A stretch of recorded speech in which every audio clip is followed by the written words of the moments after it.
আপনারা তো আগে আমাদেরকে ভোট দিচ্ছেন, আমাকে ভোট দিচ্ছেন, এখানে নিশ্চয়ই অনেকে ভোট দিচ্ছেন। তখন কেমন ছিলেন আপনারা?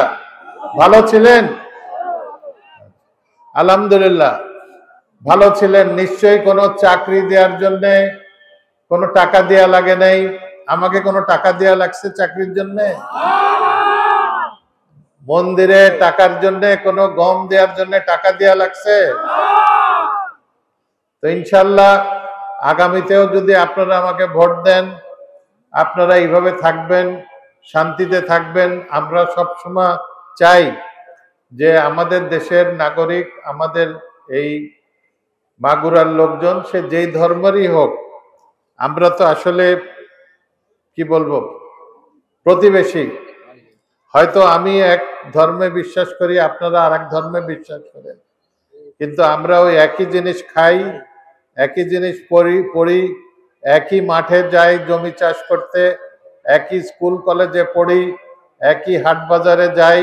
আমাদের ভিতরে কোনো পার্থক্য নাই, একমাত্র আমাদের ধর্মীয় বিশ্বাস ছাড়া।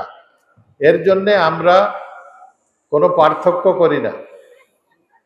আমরা সবসময় মানুষকে মূল্যায়ন করার চেষ্টা করি মানুষ হিসাবে। আমাদের চাকরি বাকরির ক্ষেত্রে আমরা কখনোই কিন্তু সে মুসলমান না হিন্দু এটা আমরা দেখি না, তার যোগ্যতা দেখি।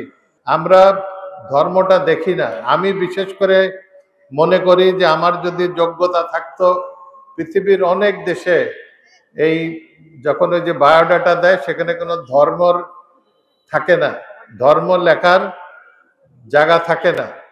এবং মেয়েদের ক্ষেত্রে বিবাহিত না অবিবাহিত এইটাও থাকে না।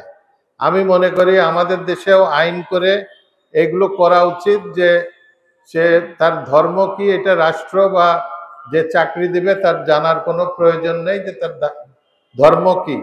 সে মানুষ, সেই হিসাবে তার যোগ্যতা থাকলে সে চাকরি পাবে। মহিলাদের ক্ষেত্রেও সে বিবাহিত না অবিবাহিত এইটা জেনে সরকারের অথবা যে স্কুল কলেজ যেখানে চাকরি হবে সেটা জানারও তার প্রয়োজন নেই। আমরা মানুষকে মানুষ হিসাবে মূল্যায়ন করার আমি চেষ্টা করেছি। এলো খবরের কাগজ, নিখাত, নির্ভীক, নিরপেক্ষ।